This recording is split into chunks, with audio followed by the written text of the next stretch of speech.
Olá, olá a todos. Eu sou a professora Luciane Campana Tomazini. Eu gostaria de convidar todos a assistir a nossa live do Museu de Artes Visuais Ruth Schneider. Eu sou coordenadora do setor educativo e hoje nós vamos ter um convidado bastante especial, que é o nosso colega de trabalho, Francisco Fianco, mais precisamente Luiz Francisco Fianco. E eu gostaria de falar com o nosso filósofo, né? Que é o nosso convidado que vai conversar um pouquinho sobre filosofia. Ele vai trazer as questões da beleza, ele vai trazer as questões da... Vou ver aqui que ele está entrando, vamos ver aqui se eu consigo achar ele. Onde está o nosso amigo Fianco? Vamos ver onde é que está, aqui, não está aqui aparecendo para mim, vamos ver. Vamos ver se consigo fazer ele aparecer aqui.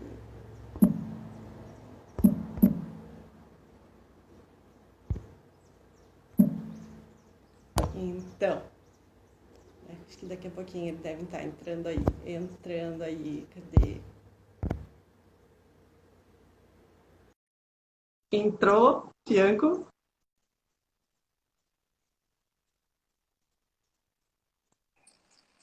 Cheguei! Ei, Consegui! agora sim, vou te apresentar.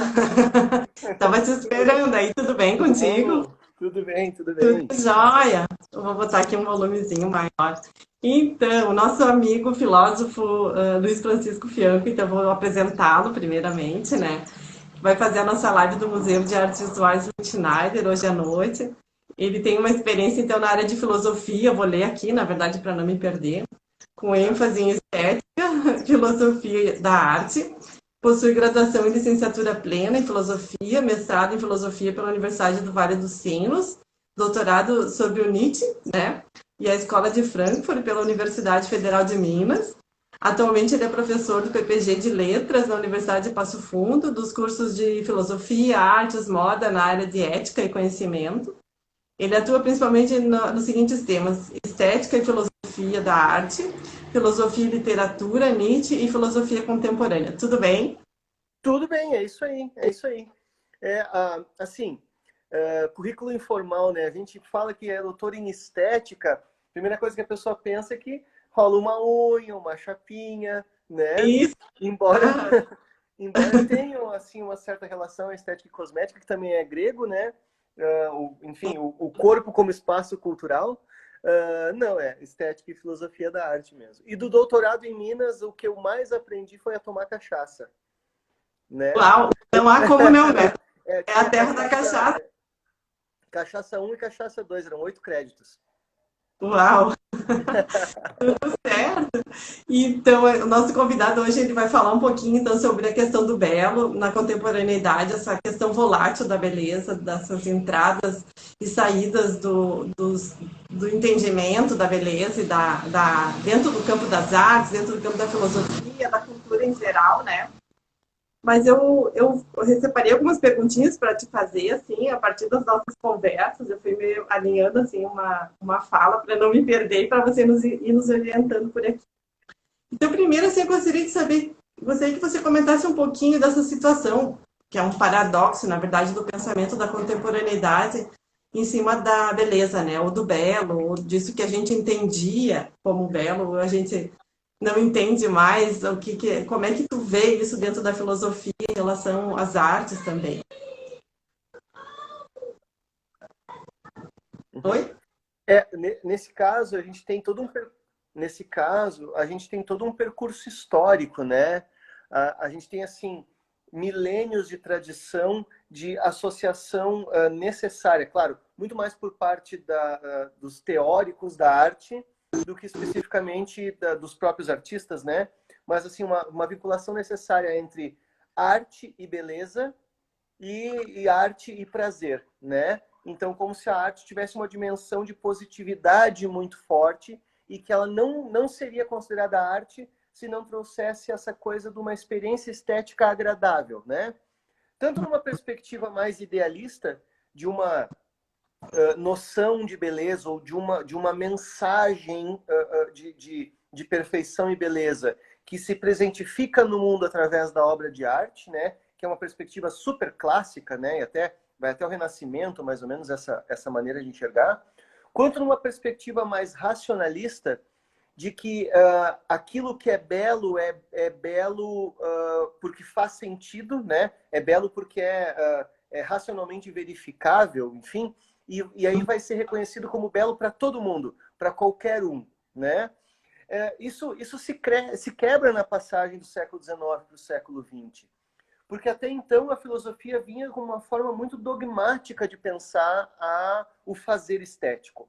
Como se ela pudesse legislar, né? Como se o pensamento, como se a cultura, eu digo a filosofia como sistematização racional das tendências de uma cultura, pudesse legislar dogmaticamente sobre o que é e o que não é o fazer artístico. Muito raramente consultando os artistas, né? Em relação à sua intenção, à sua expressão, à sua poética, etc. No século XX isso se quebra, isso se rompe, na minha perspectiva, felizmente, isso se rompe, né?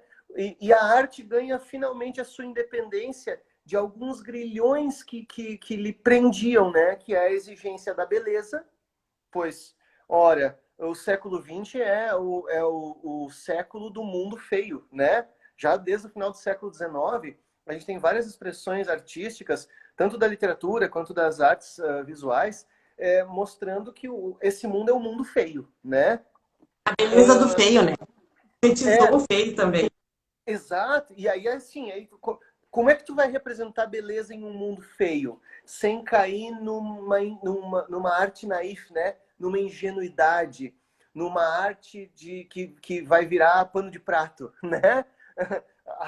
A estética, nesse sentido, ela é quase que uma antítese do mundo. Ela desvela, ela traz à luz aquilo que uma cultura tenta esconder. A gente pode pensar até a arte como o pesadelo de cada época, né? Se a gente for assim, mais ou menos nesse caminho. Então, a independência da beleza e a independência e um desenvolvimento tecnológico, né? Tem lá os textos do Walter Benjamin perfeitamente claros a respeito disso. A fotografia, por exemplo, né? Como forma de arte para nós hoje, mas no seu surgimento ela torna a arte independente da realidade, né? Olha, se tu quer captar a realidade, se tu quer fazer aquela pintura perfeita que parece uma fotografia, como diriam as pessoas que não entendem de arte, né? Bom, então faça uma fotografia. Não faça arte no sentido de uma composição visual dotada de alguns critérios que lhes são internos. Então, nessa independência, a gente tem uma perspectiva mais fenomenológica da arte. Não é mais uma, assim, a experiência estética, ela acontece. Ela não é feita. Fenomenologia uma corrente de pensamento muito importante na filosofia do século XX, que vai tentar superar o que ela entende como um preconceito filosófico de 2.500 anos, que é a tentativa de descobrir a essência das coisas. Ora, a pergunta o que é arte e o que é belo só faz sentido se eu parto da possibilidade de que exista uma definição para essas coisas, uma essência que eu tenho que descobrir. Aí as opiniões sobre isso divergem e os métodos de chegar nessa conclusão são diferentes. Mas está pressuposta a ideia de que há algo fixo a determinar o que é arte e o que é belo, que há uma essência de arte e de belo. A fenomenologia vai dizer, olha, todas as coisas existem no tempo e por conta do tempo elas vão desaparecer. Logo, não há uma essência fixa das coisas, dos fenômenos culturais, das pessoas, das obras de arte, não há uma essência. Elas são coisa entre coisas. Elas são uma manifestação cultural situada no tempo que se transforma no tempo e por conta do tempo tem o seu fim. Então, tudo é fenômeno, inclusive nós, né? E as obras que nós, fenômenos, fazemos são também fenomênicas da mesma maneira. Só para dar um exemplo, né, assim, bem radical, pensem, os gregos esculpiam em mármore. Mármore é um troço que vai ficar lá para sempre. Por quê? Porque eles estão representando uma ideia perfeita de beleza que nunca vai mudar. Nós temos hoje um Isso, protótipo para se chegar lá, para ter como uma referência, na verdade, tudo. isso. E que Nós a gente hoje ainda não saiu, né? Exato. E nós hoje entendemos a arte como um happening, entendemos a arte como uma intervenção, entendemos a arte como um grafite num muro que logo talvez seja repintado, entende? Nós não estamos mais preocupados com as coisas que duram para sempre. A gente é adulto já. A gente já descobriu que nada dura para sempre. Né? Depois de tanto tempo de história e lendo história, algumas coisas a gente tem que precisar aprender com isso também, né? Tem uma questão Exato. que eu queria te perguntar, que eu acho bastante interessante, assim, disso que tu tá falando, dessa desconstrução, na verdade, da beleza e dos protótipos que a gente que vinham nos acompanhando, que ela tem, que ela vai para esse lugar, que eu achei muito interessante esse filósofo que você me trouxe, porque eu dei uma lidinha, né? O professor me encaminhou alguns elementos para eu poder dar uma lida para a gente poder conversar, e eu achei muito genial, que é esse filósofo coreano, né? Que me ajude com o nome dele, é Byung, como que chama o nome dele? Chu Han? Eu tenho uma técnica para falar esses nomes. Eu falo bem rápido, que daí parece que eu tô acostumado com o som. Byung Chu Byung-Chul Han? Han. O Chu Byung-Chul Han. Han? Ou O Chu Han? sotaque coreano, sotaque norte-coreano. Byung-Chul Han, né? Ah, então, ele vai falar uma coisa que eu achei muito interessante, que eu acho que é legal da gente trazer para cá, que tem muito a ver com a questão da contemporaneidade, que é a questão do trabalho do Jeff Koons, que é aquelas obras imensas que são espelhadas e que as pessoas se veem na própria, se veem a si mesmos como são e como estão naquele momento refletidos na obra, né? E aí eu achei muito interessante essa relação que ele vai fazer com a possibilidade de nós estarmos como protagonistas, né? Da beleza estar associada a, e a ideia do liso. Eu queria muito saber um pouco mais dessa ideia do liso que ele vai trazer ali, que são essas superfícies perfeitas, que não há problema algum, que é a questão do trabalho do Jeff Koons, que é aquela superfície extremamente brilhosa e lisa, que não tem interferência de nada. É o nosso Photoshop, que alinha o nosso rosto e não dá interferência de tempo. Ele nos coloca, na verdade, atemporal, é uma beleza atemporal, né? Uhum, uhum. E essa ponte, assim, eu queria te ouvir um pouquinho, assim, o que que você pensa sobre isso, enfim. É, é muito legal, né? O Byung-Chul Han, ele ficou famoso por outros textos, mas eu descobri daí esse texto dele sobre estética e eu disse, vamos ver o que ele tá falando e eu achei uma reflexão muito interessante. Veja, como eu dizia antes, não é uma teoria estética, né? É uma reflexão sobre alguma tendência como fenômeno, então não é uma coisa assim universalizável, mas explica algumas coisas do nosso gosto contemporâneo. Ele parte, né? Assim, ele culmina, na verdade, ele é a culminância, essa reflexão dele é a culminância de uma reflexão que vem desde essa crise da arte no século XX, né, das vanguardas, que desistem da ideia de beleza, e aí entram com a estética do choque, né? Então, se não tem mais que ser belo, vamos investir naquilo que cause um espanto. Porque não, a gente ultrapassa o preconceito que diz que só experiências agradáveis são experiências estéticas. Nojo, desconforto, raiva são sensações dignas que a obra de arte provoca em nós como experiência estética, né? Bom, isso significa então que o critério de beleza ele já não está mais na obra de arte. Mas é claro que a beleza, com todo o seu potencial cultural, ela não desaparece. Ela migra, ela vai para algum lugar. E esse algum lugar, no caso, o Byung-Chul Han constata muito bem, o espaço para o qual a beleza migra é o objeto de consumo. Que a gente chama de kit, né? Ao longo do século XX, a partir da Escola de Frankfurt, em especial, baseado também no Kant, lá do século XVIII. Mas o caso é o seguinte, o objeto a ser consumido, ele tem uma preocupação com a beleza. Então, a beleza que já não é mais uma grande preocupação na arte, passa a ser uma grande preocupação no design, por exemplo. Né? O Jeff Koons é um exemplo da maneira como esse conceito do belo enquanto liso vai aparecer na arte. Mas se a gente pensar no design, ele é muito mais abundante, né? Pensem na beleza das máquinas, né? aerodinâmica dos carros, aquela ideia da lisura, da perfeição. Pensem na... Aliás, eu falava do fenômeno, né? Aquilo que existe, que a gente tem que entender que existe no tempo e que sofre a ação do tempo, que se transforma no tempo. Bom, toda a lógica da produção industrial de objetos dotados de função, mas também de beleza, porque vejam, um carro leva as pessoas para o lugar, qualquer carro ele vai levar. A distância entre um carro e outro carro é a beleza que está, a beleza como status, inclusive social, como questão de distinção de gosto, né, classe social, que está implicada aí. E essa beleza não é mais da arte. O Byung-Chul Han vai, a perspectiva dele até, embora ele tenha estudado Heidegger, nesse caso, a perspectiva dele é um pouco hegeliana, assim, no sentido de que ele entende as obras de arte, por exemplo, Jeff Koons, ou mesmo os objetos produzidos com um cuidado estético, como a gente falou do design, eles são a objetificação, eles são a presentificação no mundo de tendências de pensamento, tendências culturais ou de conceitos abstratos que são típicos de uma época ou de um povo, né? O Hegel lá vai chamar isso de Zeitgeist e Volksgeist, né? O espírito do tempo e o espírito do povo.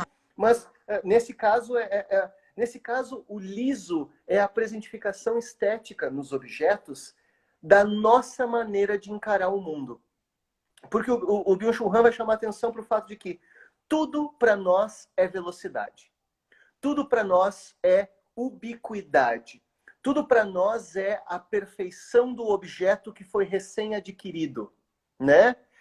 O liso representa isso, né? Veja, tu chamou atenção para a coisa do Photoshop do corpo, né? Eu lembro que o Byung-Chul Han dá exemplo das coisas da depilação definitiva. Sim. Toda uma discussão que a gente faz sobre, parece banal, mas não é, uma discussão que a gente faz hoje em dia sobre pelo corporal, né? Eu brinquei com estética antes. A estética corporal do corpo, né? Isso vai se tornar um padrão de beleza desse nosso momento cultural e dessas relações que a gente cria com e o liso, eu acho que foi uma questão bem interessante, porque o liso, a ideia de liso que a gente tem, né? E o liso ele pode ser curvo, né? Então ele fala que aquela bunda redonda, lisa, sem Photoshop, ela é o sonho da beleza, né? Ela tem essa coisa do consumo, né? Ele associa todas as possibilidades, o celular, aquela placa que é reluzente, assim, né? Aquela coisa meio futurista, meio Jornada nas Estrelas, assim, né? Eu estava lembrando agora que os gregos esculpiam suas estátuas nuas sem pelo corporal. Uhum. Porque elas representavam uma perfeição eterna, aquilo que não muda jamais, né? Salvo muito engano, o primeiro cara a pintar um nu feminino de pelo pubiano foi o Goya, lá com a Maja Desnuda, né? A famosa Maja Desnuda, que agora também entrou na conversa, né? Uhum. Então ela já não é mais a beleza perfeita que não muda, ela é uma pessoa de carne e osso. E aí tu já tem inclusive uma desconfiança da nossa cultura com a beleza. Por quê? Se a beleza perfeita é contemplável, a beleza fora do mundo é contemplável, qual é o papel da beleza no mundo? A beleza no mundo vai estar associada ao corpo, e o corpo é peludo, né? É fedorento, inclusive, né? O corpo é pecado, o corpo é fonte de vício, o corpo é tudo aquilo que tem que ser banido. Então, nesse processo, o liso vem trazer de novo uma certa inefabilidade, né? Do corpo, da representação de beleza. Tu chamou a atenção para o celular, né? Veja, o celular é liso. Ele é um Black Mirror, né? Como diz a metáfora da série lá. Ele é uma coisa incrivelmente tecnológica. Para conservar o seu potencial, o Benjamin vai chamar aurático, né? Para conservar a sua aura. Veja que a aura é uma coisa que o Benjamin fala sobre a obra de arte, que tem origem no pensamento mágico, religioso. Nós não temos mais isso hoje. Nós não temos mais obra de arte com aura. Nós temos imagens das obras de arte. São os objetos de consumo que têm aura. né? Não, e tem Para uma coisa. conservar a aura do nosso celular, a gente faz o quê? A gente bota uma capinha, porque a gente é pobre, né? A gente é chinelão. A gente quer que ele conserve a sua perfeição divina por muito mais tempo. E eu pensei uma coisa, eu fiz uma ligação com esse trabalho do Jeff Koons, com a história do brilho. Por quê? Porque eu me dei conta também que a gente estuda lá o desenvolvimento dos materiais, quando aparece o bronze polido, que vem o trabalho do Brancusi, que ele vai fazer aquela cabeça que é um formato de ovo, só com aquele nariz muito angular, assim, sem muito detalhe, que é um liso, que reflete. Naquele período, eles tinham uma relação com o reflexo, na verdade, com o espaço, da obra estar no espaço, assim como o espaço está refletido dentro da obra. E esse jogo, na verdade, de não ter mais pedestal, da obra descer, na verdade, como parte do mundo mundano, enfim, né, e não ser elevada no pedestal. E que hoje, no Jeff Koons, ninguém pensa na questão da obra do Jeff Koons no espaço, e o espaço dentro da obra, mas sim eu dentro do trabalho, eu trabalho dentro de mim, porque se eu reflito no Jeff Koons, e eu fotografo isso com o celular, eu estou dentro do trabalho do Jeff Koons. Então, eu fico pensando que essas relações, na verdade, com as nossas selfies, e como a gente quer ser visto, tem muito a ver. Isso eu queria te ouvir um pouquinho, assim, em relação a essa construção desse imaginário, né? Eu acho que esse ponto que tu traz, ele é incrível. Ele é assim, me parece a grande reflexão que a gente ainda tem que fazer hoje sobre o papel das obras de arte consagradas, né? Porque a coisa da selfie, ela é muito, muito emblemática disso. Então, tu visita um grande museu, né? Tu vai lá e entra em contato com uma obra dotada de aura, usando aquelas categorias do Walter Benjamin, né? E tu faz o quê? Bom, tu faz uma foto tua de costas para a obra, né? Então, veja que o verdadeiro objeto de culto aí não é a obra. O verdadeiro objeto de culto aí é tu. A obra serve para te emprestar, por proximidade, uma certa aura. Então, tu não é tu qualquer no banheiro de casa. No banheiro não, no elevador de casa, né? Tem gente que tira selfie no banheiro, tudo bem. Tu é tu tendo como auréola, quase, né? A moldura de uma grande obra de arte. Então, é eu na frente de um Caravaggio, na Galeria Borghese de Roma, é eu na frente da moça com brinco de pérola, no Maurito Ruiz em Haia, sabe? É eu na frente da Mona Lisa, né? Isso dá conta de um processo que é o de individualização. A pós-modernidade, e nós estamos vivendo isso com a pandemia com total intensidade, né? Ela proporciona, ela quase que obriga, não vou nem dizer proporciona, ela obriga um retraimento do sujeito em si mesmo, né? E esse retraimento do sujeito em si mesmo, ele vem acompanhado de uma sensação que o sujeito tem de ser ele o árbitro das relações estéticas, das relações de juízo estético, né? Isso é uma consequência da pós-modernidade que está inserida num todo mais amplo, mais global. A gente falava antes das categorias externas à arte, que emprestavam à arte de forma dogmática o seu valor, conforme ela combinasse ou não com os preconceitos daquela sociedade. A gente tem que lembrar que nesse momento, então, situando até o século XIX, nós temos uma sociedade hierarquizada, estática e, de alguma forma, vertical. Sim. Então, aquilo que as classes superiores determinavam como adequado, ia, na moda, o pessoal chama de teoria do gotejamento, né? Ia gotejando como influência para as outras classes sociais, até chegar lá no pessoal da base da pirâmide. Com a pós-modernidade, com o advento da comunicação ativa em massa, com toda essa democratização que a internet nos proporciona, tu já não tem mais uma sociedade vertical, né? As tendências não vêm mais de cima para baixo como vinham antes. Tu tem uma sociedade, a metáfora é do Pierre Levy, né? Em teia, em rede. Web, já diz, né? Web é teia, né?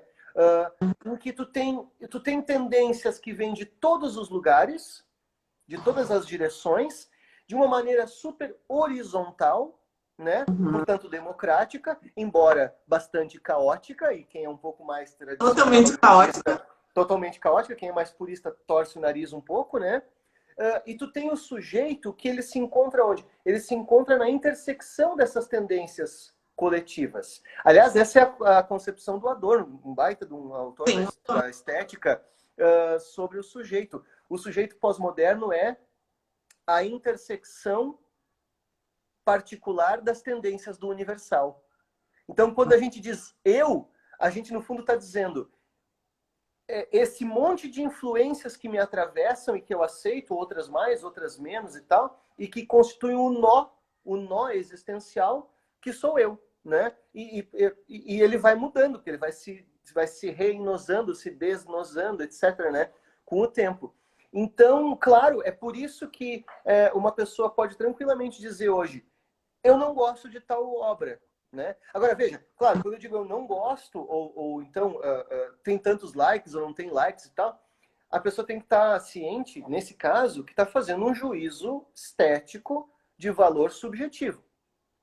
Uma coisa é eu não gosto. E eu penso muito nisso, porque, bom, é a minha área de reflexão, né? Eu gosto, uma coisa gosto tem tudo a ver com isso. Uma coisa é eu gostar e não gostar. Isso aí é comigo. Outra coisa é eu entender a função daquele fenômeno estético dentro de um contexto sócio-histórico. Então eu posso não gostar, mas eu tenho que entender por que é que isso está acontecendo neste momento e neste lugar, né? Senão eu estou fechando os olhos, né? E esse é o grande problema de quem é mais purista em termos de arte, né? A gente está falando de arte contemporânea, eu estou pensando no Roger Scruton, né? Um inglês que diz que não, obra de arte tem que ser bela, coisa que o pessoal das artes e os alunos que estão ouvindo, o estudante ele tem que fazer o que? Ele tem que fazer a faculdade copiando as obras dos grandes mestres. Nossa, isso é inconcebível. Mas eu tenho uma teoria que eu acho que é interessante da gente discutir essa questão da filosofia e a questão da arte, que eu fico sempre me perguntando assim, ó, a arte se tornou, enfim, finalmente uma área de conhecimento que a gente reconhece isso até pelos estudos, enfim, pelo que vem se desenvolvendo e por essa linha de tempo que a gente já tem também. Assim como as outras áreas, agora a gente também já tem essa linha de tempo. Mas tem uma questão importante que quando as pessoas falam disso, eu fico me perguntando o que existiu de tão lindo para se permanecer lá, nesse lugar que se precise voltar o tempo todo para esse espaço, para esse lugar de origem. E aí eu me pergunto assim, ok, a gente andar 7 dias para atravessar de um estado para o outro? A gente tem esse tempo para atravessar, então assim, aonde está a beleza disso, né? Por que a arte faria em 6, 7 dias se ela pode fazer, assim como o resto da humanidade, em algumas horas, ou de avião?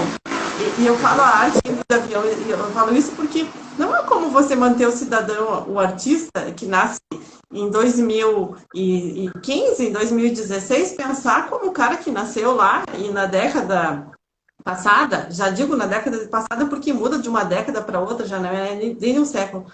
E aí quando eu vejo um vaso sanitário dentro de um museu há mais de 100 anos, eu pergunto para a pessoa, só um pouquinho, tu quer porque eu retrocedo mais de 100 anos, então me ajuda a me localizar nesse tempo, né? Por que eu preciso ficar nesse tempo? E a questão da beleza, ela tem uma linha que permanece, né? Um eixo da beleza que permanece, e a gente não consegue. Muitas leituras da arte, as pessoas permanecem nessa linha da beleza.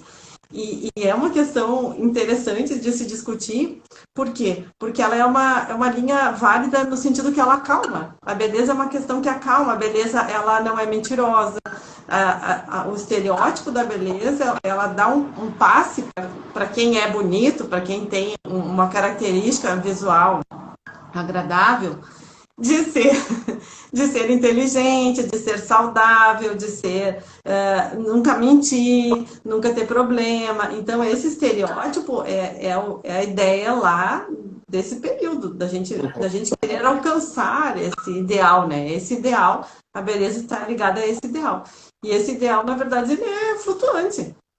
Dentro da arte, assim, ele é extremamente... E quando eu entendo a beleza, por exemplo, dentro da favela, quando eu entendo a beleza dentro do filme que trata, por exemplo, das questões da humanidade não tão favorecida, quando eu trago isso pro meio... até assim, imitar a favela no meu bar, imitar... Essa é a estética. Isso é a Sim, estética. sem dúvida. Sem É dúvida. a beleza que a gente consegue agora ver a beleza. Talvez o Sebastião Salgado tenha trazido isso também, a beleza da velhice, a beleza das rugas, a beleza. E a gente compra isso como estético também, né? Talvez, como você fala, o design tenha entrado dentro desse eixo. Porque o design, Sim, ele entra exatamente disso por quê? Porque antigamente as coisas elas eram funcionais. Hoje elas não uhum. são só. Elas têm que ter a funcionalidade e a beleza. E aí entra de novo a questão da arte. Porque a beleza é funcional. A beleza é funcional dentro da arte. O que né? A arte é funcional? Existe essa característica, né?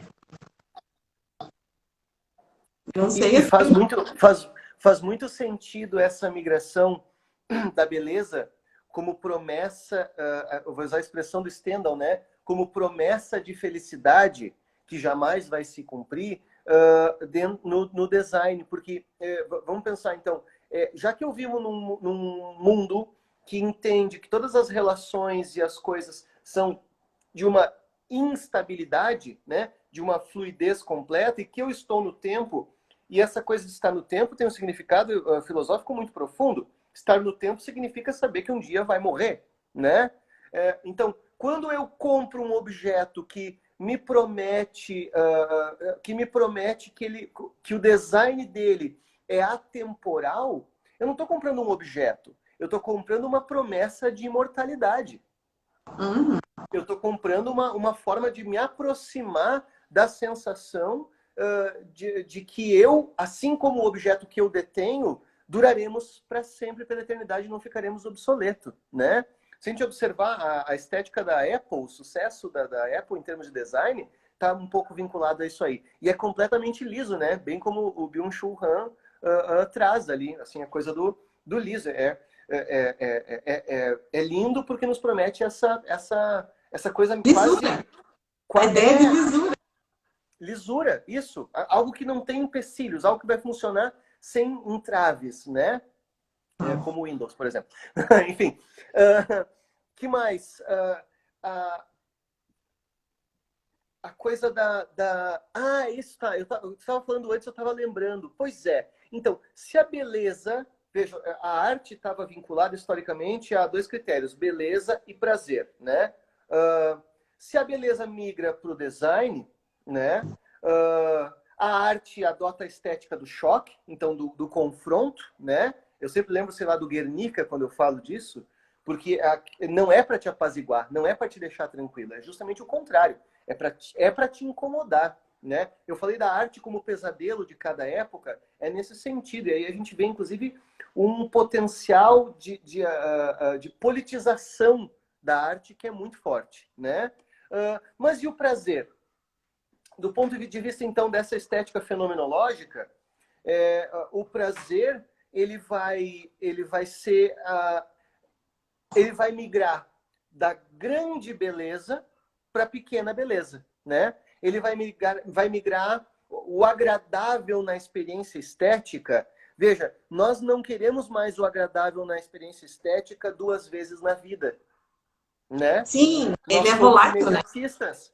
Nós somos É. imediatistas, consumistas, hedonistas. Nós não pensamos mais assim numa perspectiva de futuro de longo prazo. Nós não estamos mais pensando na ideia de que, bom, eu vou sofrer agora porque na outra vida, né, eu viverei num lugar que emana leite e mel e tal, para usar as palavras lá do Nietzsche.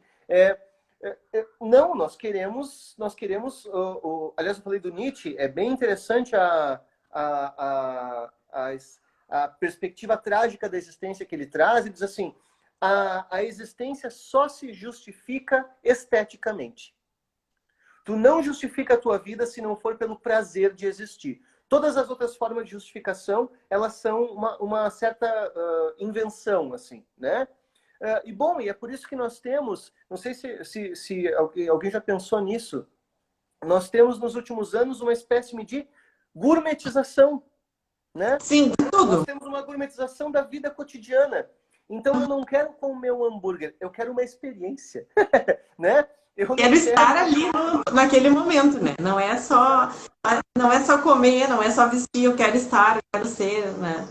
E Uhum. essa fenomenologia da experiência estética abre espaço para que a gente consiga valorizar, inclusive como obra de arte, outros aspectos da existência que talvez tenham uma funcionalidade, né? Mas que tem também uma preocupação estética muito grande. Como, por exemplo, tu citou em algum momento ali, né? A gastronomia, né? O que mais fenomenológico do que pensar a comida como experiência de prazer com o mundo?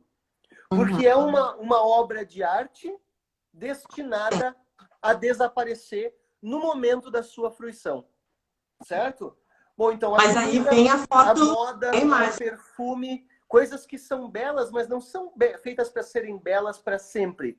São feitas para serem belas durante um tempo e proporcionarem uma determinada experiência estética em um momento específico. E que sabem que logo não existirão mais, que nem nós. Tem uma coisa interessante agora te vendo falar, que é essa questão da foto das comidas, da beleza das comidas, porque como é tão bonito aquilo tudo que todo mundo fotografa e publica ali. Mas eu estava vendo agora essa questão da efemeridade, pensando assim a questão da arte, porque a arte, na verdade, ela não tem a preocupação comercial, ela não tem a preocupação funcional, mas ela tem a preocupação de permanecer para além do artista, né? Então, que o artista se vai, mas a sua obra deve permanecer. É isso que torna ele um artista, né? E a sua fama, às vezes, vem depois, que ele já está num outro estágio, vamos dizer assim, que já não é mais entre nós aqui, e para desfrutar, inclusive, do que gerou o seu produto de trabalho, que seria a obra de arte. Mas tem uma questão que eu acho legal da gente conversar aqui, que é a história da efemeridade da própria obra hoje, né?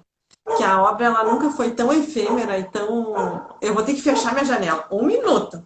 Porque o meu Ou cachorro... chamar o cachorro para live também. Espera aí um pouquinho. Vai conversando aí. Estética. Tá. Não deixa a nossa galera sozinha aí que eu já venho. Só um pouquinho. Tá bom. Pois é, então, mas essa coisa da efemeridade, agora, você sabe, agora eu vou ficar fingindo que estou falando com alguém, né? Se chama dar aula isso.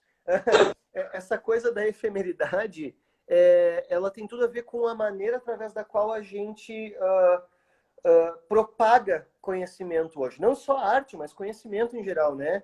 Veja, um artista hoje ele tem nas plataformas digitais, né, no Instagram ou em outras plataformas mais específicas, o seu canal de veiculação. E é incrível. Só que não que não fosse efêmero em outros momentos, mas nesse momento nosso é mais veloz, é mais célere, né? Aquilo que aparece no teu feed, hoje, ele já fica obsoleto em 30 minutos, né? Por isso a coisa da estética do choque. A estética do choque, ela depende não do conteúdo, ela depende também dessa capacidade de inovação.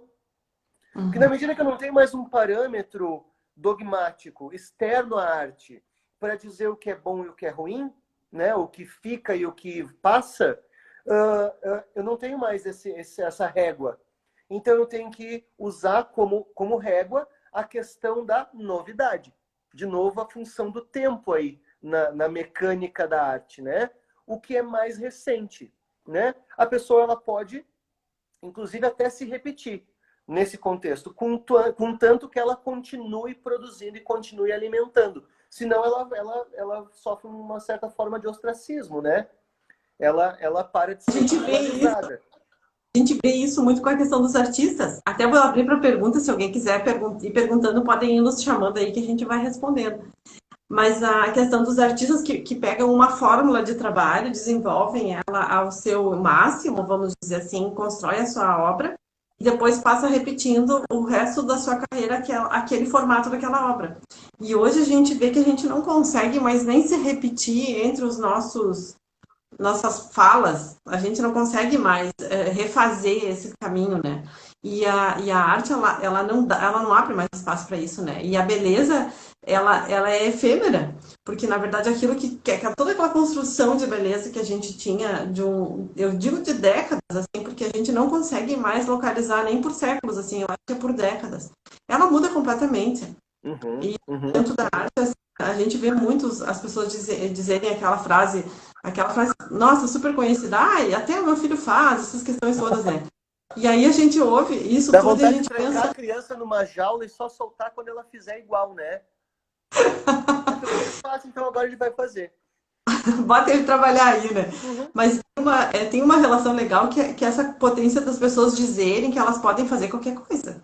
E elas podem se transformar em qualquer coisa. Então, isso também tem a ver com essa efemeridade. Porque nós estamos, por exemplo, aqui, daqui 10 minutos eles nos tiram do ar. E aí a gente sai e a gente some, vai para algum lugar, que nem eu pergunto, onde vai os personagens quando termina a novela, né?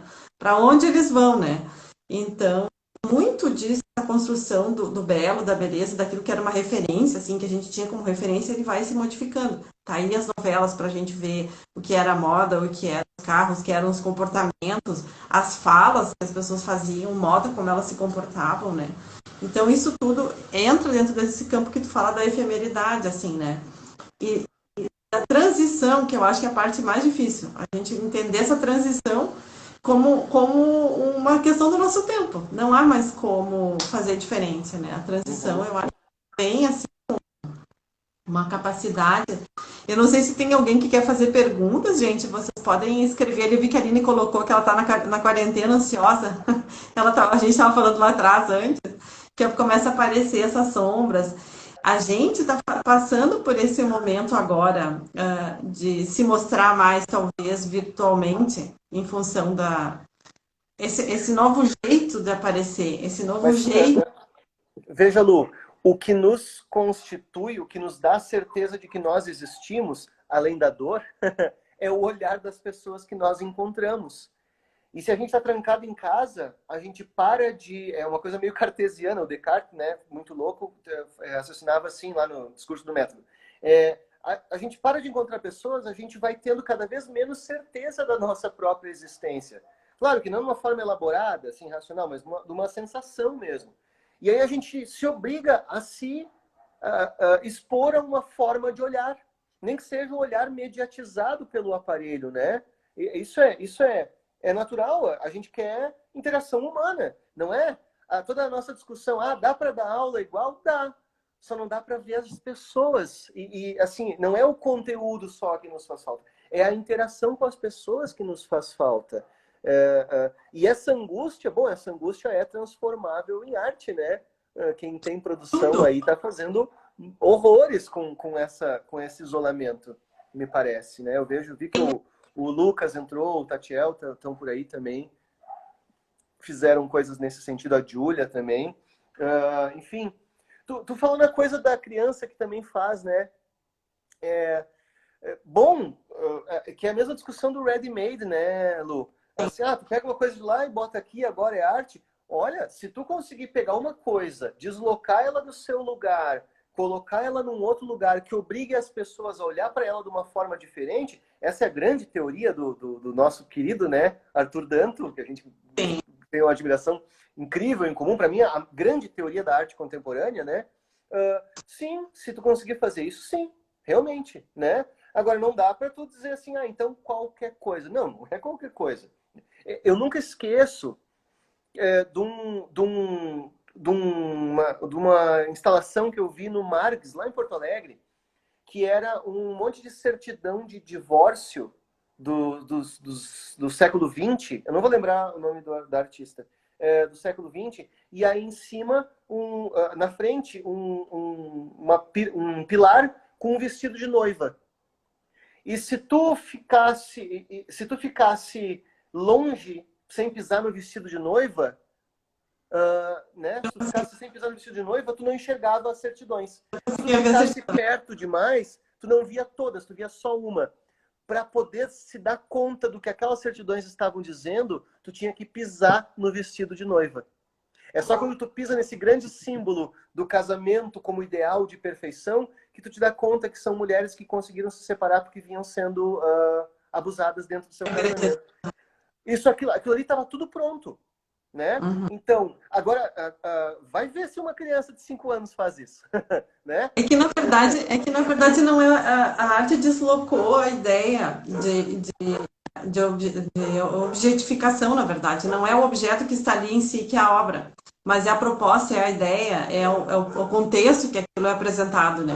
Então, por exemplo, se eu botar esse mesmo vestido dentro do meu quarto pendurado no meu roupeiro, ele não significa a mesma coisa. Ele não tem. Então, não é um objeto. Eu posso comprar um objeto em qualquer lugar, mas é o modo como eu apresento esse objeto. Então, a arte também fez isso. Ela tirou, na verdade, a aura do objeto em si. Ela trouxe a questão para o contexto, para o entendimento daquilo e para o que nós pensamos a partir daquilo que vimos, né?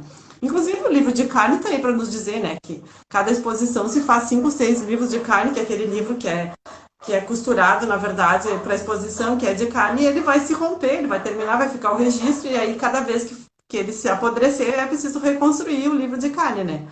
Então, não é um objeto, não está mais ali. Então, quando eles falam essa questão da criança, sempre falam, mas não é um objeto que é a obra de arte. Porque as pessoas pensam, as crianças não têm essa capacidade nesse sentido de pensar a arte ali, e elas têm essa obrigação também, né? Não dá nem para nós colocarmos essa obrigação nelas de pensar nisso, né?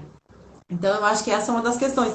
E a questão da selfie, de como a gente nos vemos diante de tudo isso, a beleza disso tudo, também tem essa questão de você se ver naquele lugar ou não, né?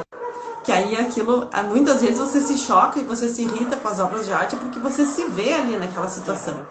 Se ver naquela situação é uma situação um pouco complexa, muitas vezes. A gente não consegue dar conta daquilo, né? A coisa do diálogo com a obra, né? Isso. Essa é uma coisa do Adorno também. A obra não é um objeto, a obra é um outro sujeito. E tem coisas para te dizer. E essas coisas vão depender das perguntas que tu faz para ela. Se tu não está preparado, se tu não tem perguntas para fazer, ela não vai te dizer nada. É o caráter oracular da obra, né? Ela é quase uma esfinge, né? Decifra-me eu te devoro. Se tu não sabe o que dizer, tu não sabe o que perguntar, ela não vai te dizer nada, né? E talvez tu hoje vá lá, olhe a obra e pergunte uma coisa. E daqui a um ano, ou daqui a um dia, tu vai lá e pergunta outra coisa. E cada vez ela vai te dizer uma coisa diferente. Por isso que é uma coisa fenomênica, né? Por isso que não é uma experiência... isso é muito legal. Num mundo todo administrado, o grande mal-estar que a arte proporciona é uma experiência que não dá garantia. E muda, e volátil. Que muda, é volátil. Tu nunca sabe o que vai encontrar. Hoje em dia, até na relação com as pessoas, tu sabe o que vai encontrar, porque a gente é, de certa forma, meio planificado. Numa obra de arte, não. Tu nunca sabe o que vai encontrar. E aí, quando ela faz isso, ela inverte a relação sujeito-objeto.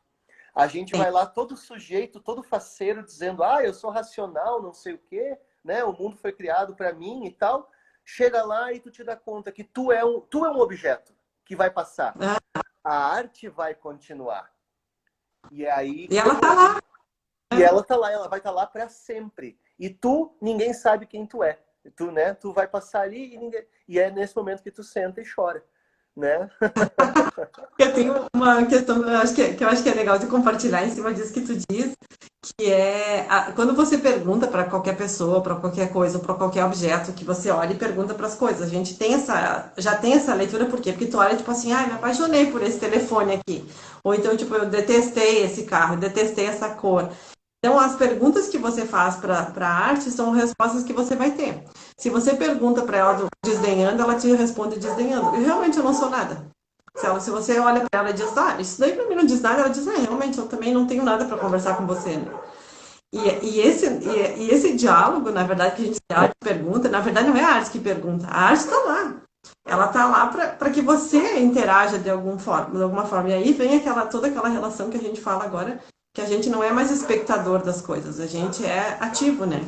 Então, quem contempla muito, não é, né? Ele não é convidado a fazer nada. A ideia de contemplação da arte, ela se foi, né? Então, o que a gente precisa, na verdade, é desse ser que se posicione e diga, isso para mim é importante, isso para mim não é importante. E beleza, daí é que eu queria entrar na questão da beleza.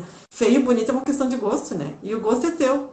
Então, assim, né? Se você acha feio, eu acho bonito, ok. Mas você precisa ter algum argumento além de, né? Porque senão você não desenvolve diálogo. E se você não desenvolve diálogo, para quê? Para que arte? Para quê, né? Para que ir lá? Se tu não está disposto a conversar e a ouvir, por que tu vai lá, né? Só para dizer... então é só por fetiche cultural, né? Só para dizer, eu estive lá e eu vi. né? Mas tu não está disposto mesmo a ver, a pensar. E aí, realmente, tu não é um esteta. Isso que tu fala é incrível, porque realmente a ideia é essa. O esteta, ele está isento de preconceitos. Ele está indo lá aberto para a experiência. A estesis, né, como experiência sensível.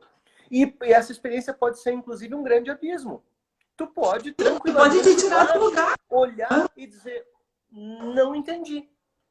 Não entendi. Pronto. Porque tu não tem que estar Que sempre... precisa entender, né? E talvez a pergunta seja, precisa entender, por exemplo, se eu vejo alguma coisa lá que me chama atenção para uma outra coisa, para uma outra relação, eu não consigo pensar.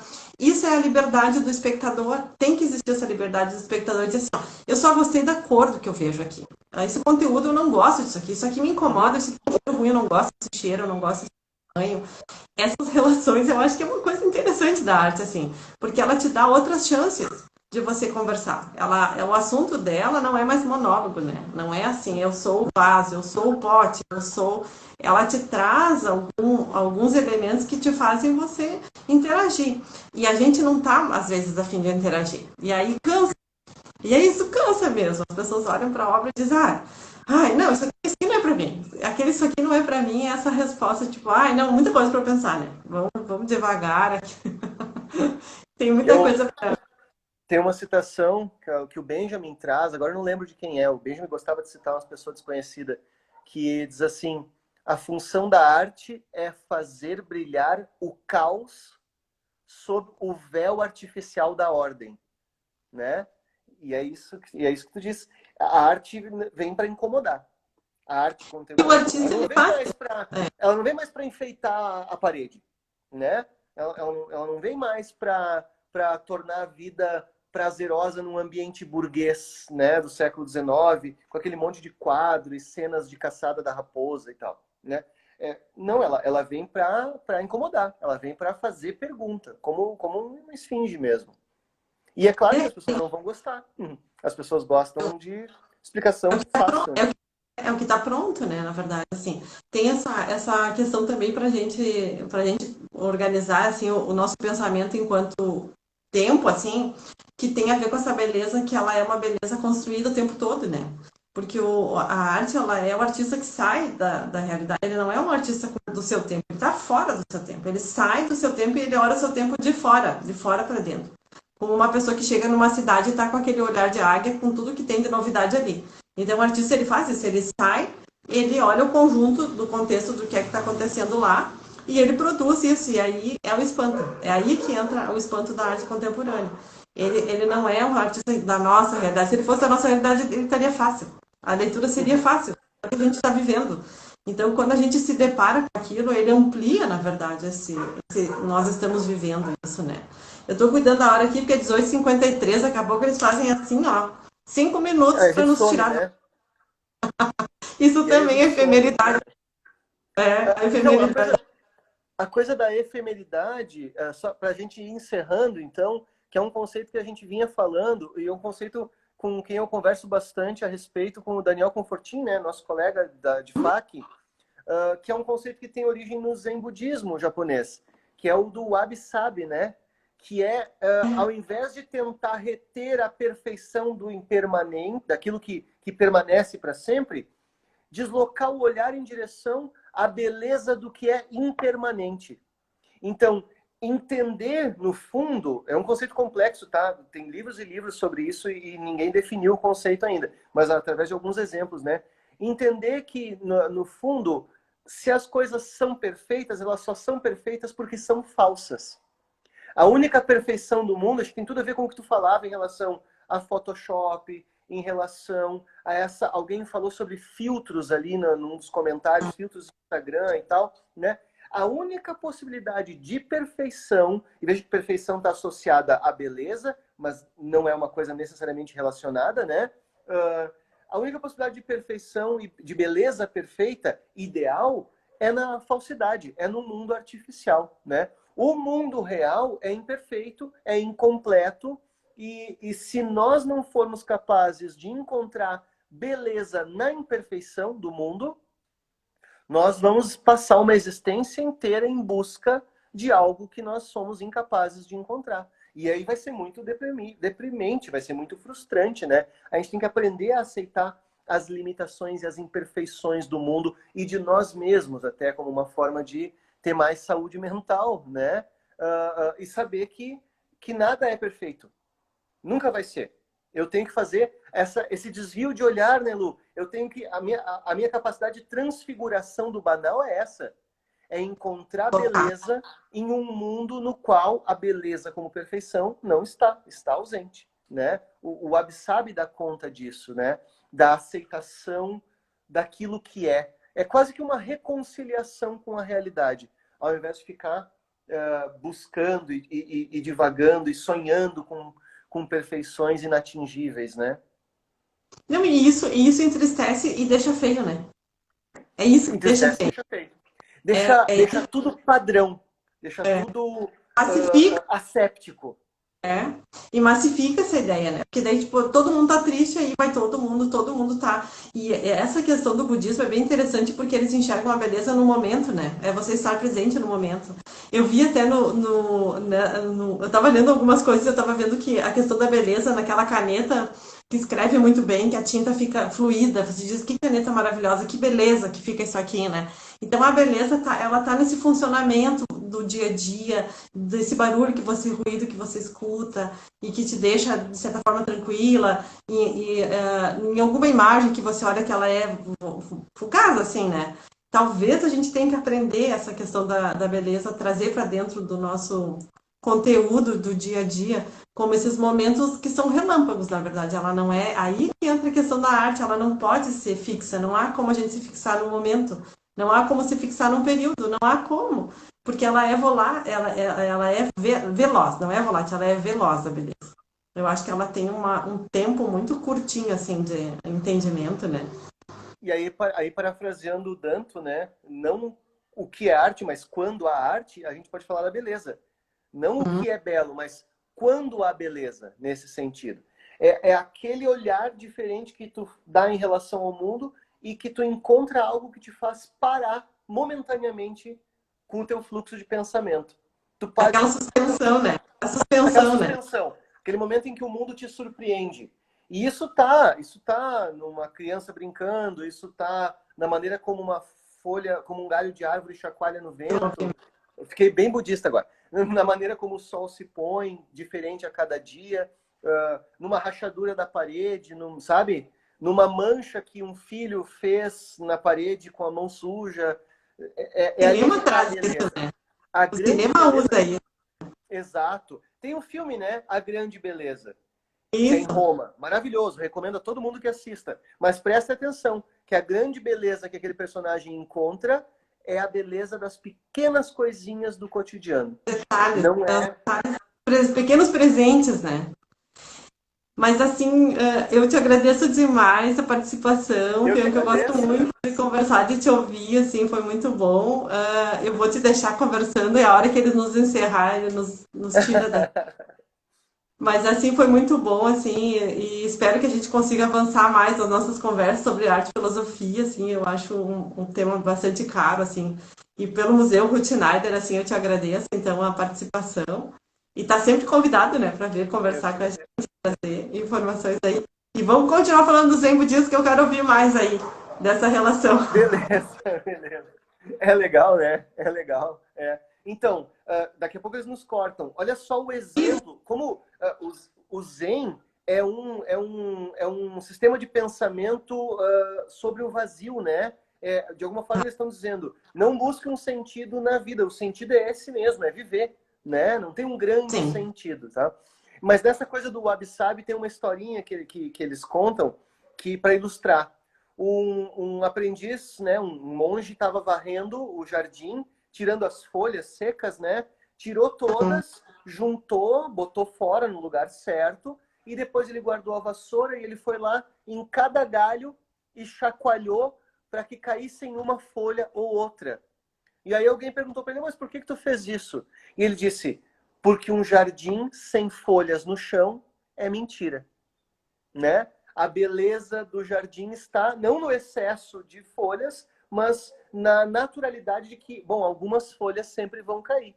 né? Então, essa aceitação do mundo como ele é, essa forma de reconciliação com o real, né? Que está presente aí nessa estética do Wabi-Sabi. Claro que depois se torna até meio vendável, né? Aí tu consegue comprar tintas estilo patinado, tu consegue, claro, isso acontece, mas é uma boa perspectiva, assim. E me parece também que a relação da gente com as coisas e com essa beleza que ela é sublime, né? Que é essa questão do sublime, que ela está além da nossa capacidade de viver, de perceber. Ela tem são aqueles presentes diários, que aquelas pessoas que tá ligada à questão da felicidade, tá ligada à questão do que o budismo trabalha de você reconhecer e agradecer os seus pequenos momentos, de você poder entender o seu tempo e se ver no espelho. E até o espelho, na verdade, ele fala que a ideia não é você, né? O espelho não é você, é um reflexo de você e você é o lado de cá. Né? Então, o lado de cá é o outro lado, né? É como você se percebe, como é que você entende o teu tempo, o teu envelhecimento. A gente trabalha muito com essa questão do envelhecimento, a arte traz isso, né? Traz o velho, traz a ruga, traz o gordo, traz a dobra. Na verdade, como um conceito para ser trabalhado, que é do ser humano, que é possível do ser humano. Uhum. Eu acho que a beleza de você ver uma pessoa, às vezes, que é uma pessoa de idade, por exemplo, que vive bem o seu tempo e que está feliz com aquilo, ela passa essa sensação. E as pessoas dizem que a beleza não é de fora, vem de dentro, mas na verdade eu acho que não é só isso, né? É esse conjunto e é esse jeito de olhar para as coisas que faz a gente perceber ou não, né?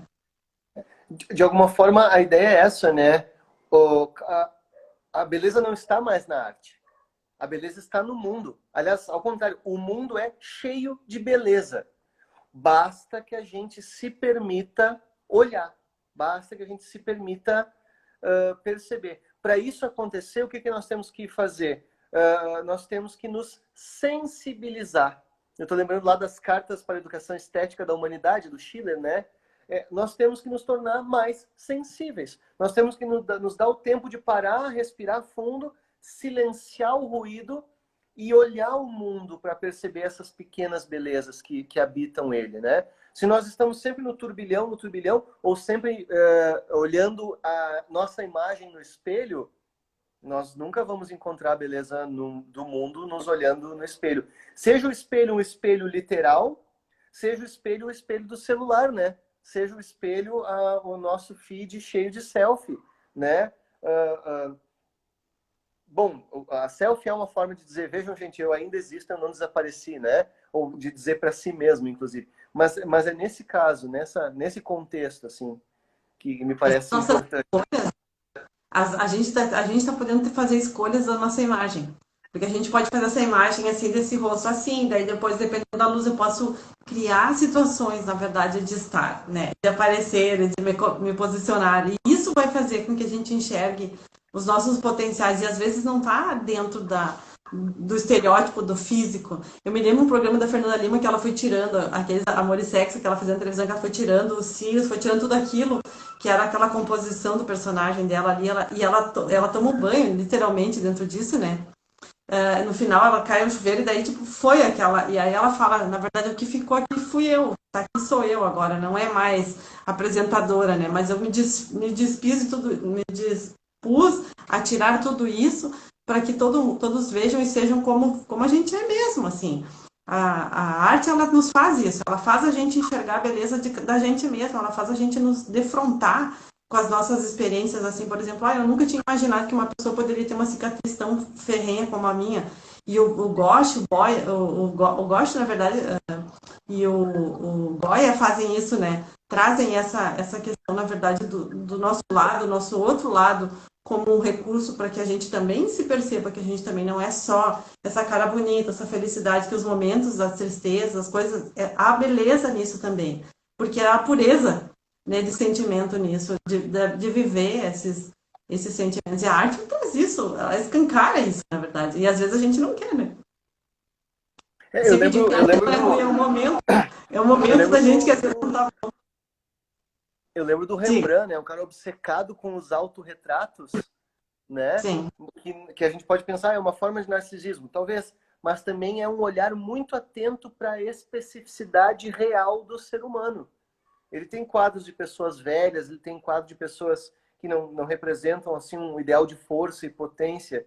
E é isso. A arte aponta, e tu traz isso muito bem, a arte aponta para a nossa própria fragilidade, né? Uhum. E quando ela aponta para a nossa própria fragilidade, ela nos reconcilia com as limitações da nossa própria existência. E nos direciona para a observação do mundo, né? Do real. Eu acho que essa é um... Se há uma função, se é possível dizer assim, a arte tem que ter uma função, Ela serve é para. uma frase temerosa, né? Eu acho que essa é uma função bonita da arte. A exposição da nossa fragilidade, né? Que termina por obrigar a nossa sensibilização. E a minha sensibilização me ajuda a ser um ser humano mais empático com os demais, né?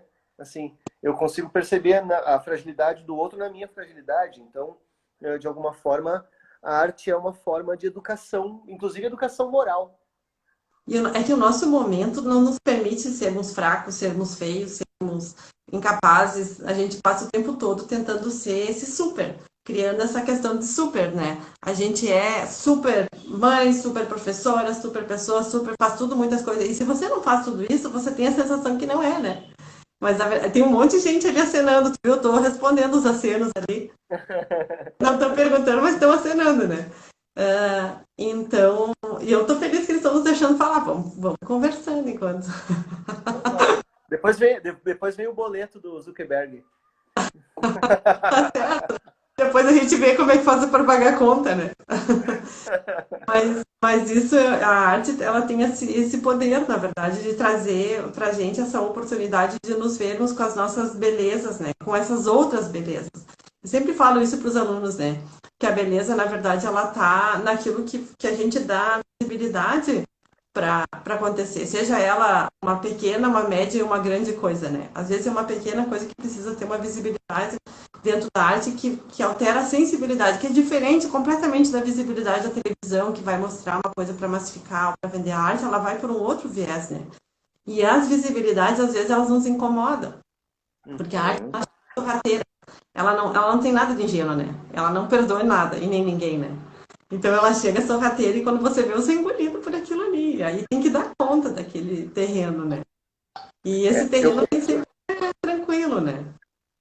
eu gosto dessa imagem da arte como a grande antítese da sociedade, né? Da cultura. E aí ela, como tu disse, ela é sorrateira, né? Ela desvela as crises e as problemáticas que às vezes são escondidas pelo discurso racional, né? Que são escondidas pelo status quo, inclusive. Eu lembrei agora de toda a polêmica que teve anos atrás sobre o Queer Museu, né? As obras de arte que faziam, quer dizer, que chamavam atenção para quê? Bom, para o fato de que nós temos uma sociedade que invisibiliza determinados sujeitos, né? Determinados grupos sociais e tal, que não devem aparecer, não devem ser lembrados, né? Eles não devem ser expostos na cara da boa sociedade. E a arte faz isso, a arte vai lá e diz assim, olha aqui, ó, tem gente assim, e tu tem que lidar com o fato de que no mundo existem pessoas diferentes de ti. E isso é um grande choque para a nossa sociedade massificada, planificada, que tem uma ideia do que é o normal, né? Uma sociedade normatizada, produzida em série, industrialmente produzida. A arte obriga a olhar essas coisas. Claro que a gente tem, obviamente, a arte de massa, né? Que apazigua, né? Mas aí está uma grande distinção, uma ótima distinção entre o que é arte e o que é produto cultural. O produto cultural, ele pode apaziguar, ele pode te dar a sensação de que tudo faz sentido. A arte, não. O conteúdo de verdade da arte, eu estou lembrando do Adorno de novo, ele é dotado de dissonância. A arte tem que trazer dissonância e não concordância. Ela tem que incomodar, né? Ela tem que fazer as pessoas repensarem a maneira como as coisas são organizadas, né? Para que ela entre como grande arte. Às vezes o comportamento humano, quando ele é representado dentro da arte, que foi o que aconteceu também com a questão da ela choca as pessoas, né? Só que é um comportamento humano que ninguém diz, mas que ele existe, ele tá ali, ele tá posto, não é só a beleza e as pessoas, às vezes é o comportamento, às vezes são o jeito como as pessoas tratam as outras pessoas, as coisas não ditas, as coisas não faladas, as coisas invisibilizadas por alguma questão, por exemplo, que as questões raciais, enfim, e N outras, a questão dos indígenas. Então, tudo isso, na verdade, a arte, ela vem falar disso, ela vai falar disso, ela vai trazer. E isso, na verdade, está além e aquém da nossa vontade de segurar. Então, eu vejo que a contemporaneidade, ela deu uma oportunidade para que a gente se defronte, às vezes, com aquilo que não é dito. Porque o comportamento humano, ele é um comportamento muitas vezes tranquilo, muitas vezes belo, muitas vezes que também eu acho que a arte também tem esse lugar, mas às vezes ele é bizarro. E questões bizarras, por exemplo, principalmente relacionadas ao corpo, relacionadas às propostas até ideológicas, políticas, enfim, de todas as áreas, elas fazem parte do dia a dia, elas fazem parte do cotidiano. A gente está vendo, estamos todos vendo, e isso vai mudando conforme o tempo vai passando, mas as coisas permanecem. A arte permanece. E assim, é como tu disse, os artistas se vão, mas a arte vai estar lá, sabe? E a gente está vendo o que foi feito no passado e está fazendo revisões no presente e vamos precisar fazer revisões no nosso futuro, né? Então, não tem mais como a gente dizer, eu vejo muitas pessoas dizerem assim, isso aqui é inapropriado para tal idade. Eu fico pensando, tudo é inapropriado para algumas coisas. Então, a arte, ela não tem essa preocupação com a idade. Quem vai organizar isso são as instituições, quem vai organizar isso são os curadores, quem vai organizar isso é o educativo, eu que trabalho no setor educativo, então eu sei que nós precisamos organizar e transpor essas questões. Mas a arte em si, ela não vai pensar assim, as pessoas não querem mais que fale sobre esse assunto, então não vamos mais falar. Então, e aí eu falo para os alunos agora, nesse momento que a gente está vivendo, que quando ela é cerceada, ela é fechada, o que, que acontece? Ela continua existindo do mesmo jeito entre pares. Então a gente continua competindo entre artistas e a gente continua fazendo e continua vendo a grande massa, como você fala, que não quer ouvir, que não quer ver ou que está reprimindo isso, não vai ficar sabendo. Isso vai vir depois. Então, assim, ó, e isso não é uma questão que eu estou dizendo que é certo ou errado. Não estou dizendo que está certo isso ou que está errado esse comportamento. Estou dizendo que ele é real. E a gente estuda isso. As galerias que eram fechadas, na verdade, elas continuavam existindo em outros lugares. Elas continuavam circulando entre os artistas ou entre as pessoas que trabalham no ramo da cultura. O acesso é que fica limitado quando cerceiam a arte. Quando cerceiam a arte, quem fica limitado é o grande público que não acessa a música, que não acessa a poesia, o sarau de poesia. Por exemplo, o sarau de poesia é para poucos ali. Então, dependendo do tipo de sarau, eu posso fazer em público e dependendo do tipo, nesse momento, eu não posso. Mas ele não deixa de acontecer. Então, Sim. é real, né? Isso é desafiado lá desde o Duchamp com o vaso sanitário, que ele desafiou o sistema de salão, né? Do que é uma obra de arte, do que eu faço, do que eu não faço, deslocou o objeto qualquer pode ser arte. Né? Ele estava falando para os seus pares, ele não estava falando, na verdade, será que a arte vai absorver isso ou não, né? E não absorve nunca, até hoje não absorveu, né? As pessoas, a arte já ultrapassou esse espaço, mas comumente a gente vê que em muitos lugares ela ainda não absorveu, né? Vai desenvolvendo nichos, né? Vai desenvolvendo públicos específicos para determinadas formas de arte. Isso é instrumental, né? Estratégico, inclusive.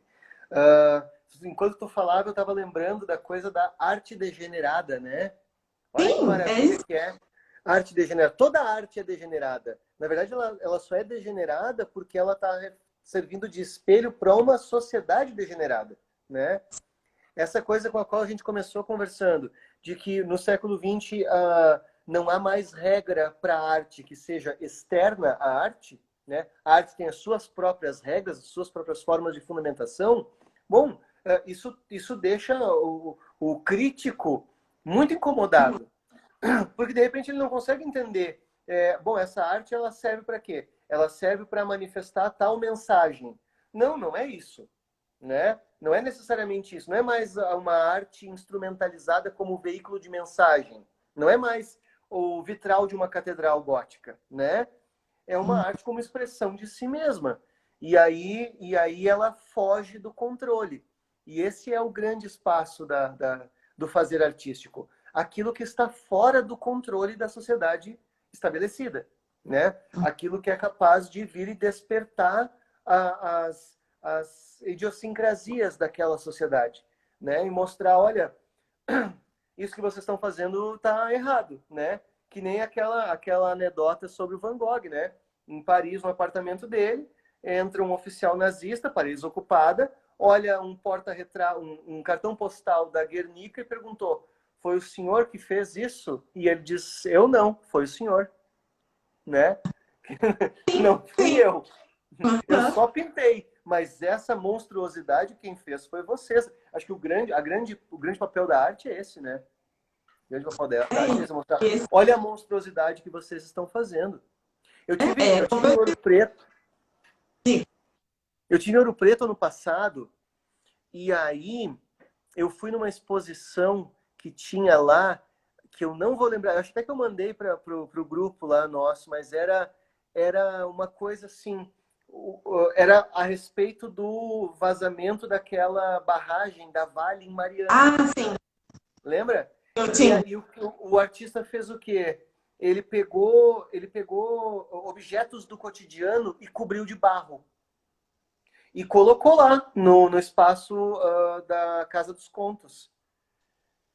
E tu passa na frente, é estranho, aí tu entra, tu entra, pelo menos a minha experiência foi essa. Antes de eu ler qualquer coisa, eu dei uns 3 passos e caiu a ficha. Sabe? Deu aquele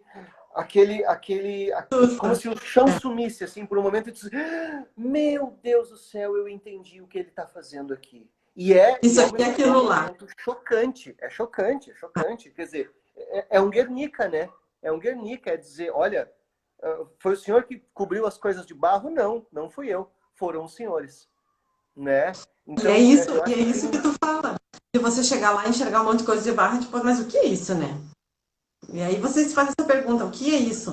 Uhum. E de repente você pensa, isso era de lá, isso foi trazido de lá, isso era da vida das pessoas, isso era do cotidiano das pessoas, isso era a geladeira da casa de alguém, esses calçados eram das crianças, dos filhos de alguém.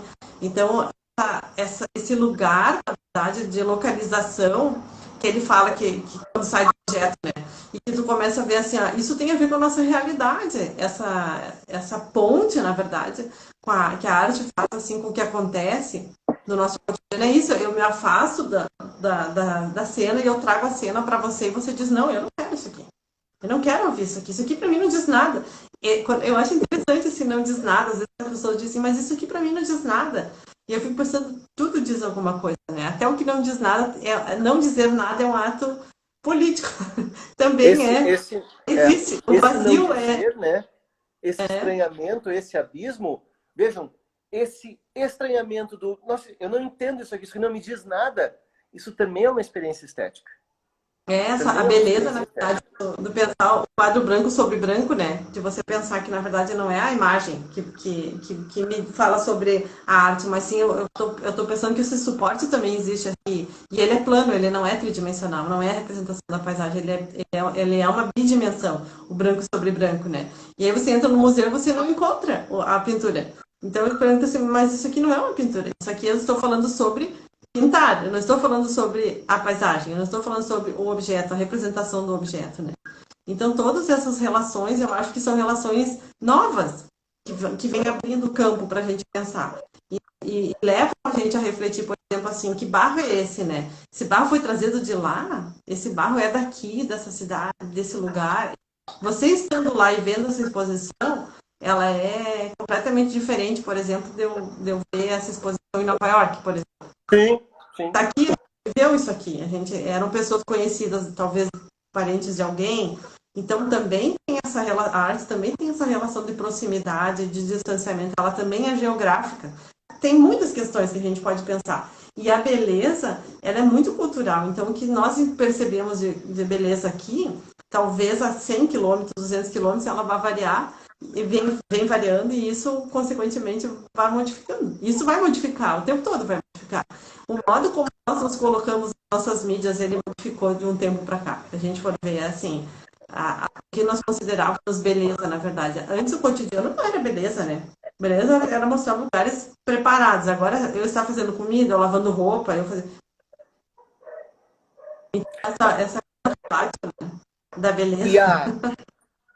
a beleza, ela tem uma capacidade incomodativa muito grande. Porque, agora, pensando de uma forma bem mais ampla, civilizacional, né? A beleza é uma forma de prazer, né? A beleza incita o prazer, né? E o prazer, o prazer como eros, né? Como essa força vital humana, ele é civilizatoriamente reprimido, né? Organizado. Tu não pode ter um sujeito, para que a sociedade funcione, tu não pode ter um sujeito ou que os sujeitos se dediquem à busca cotidiana imediata do prazer o tempo todo.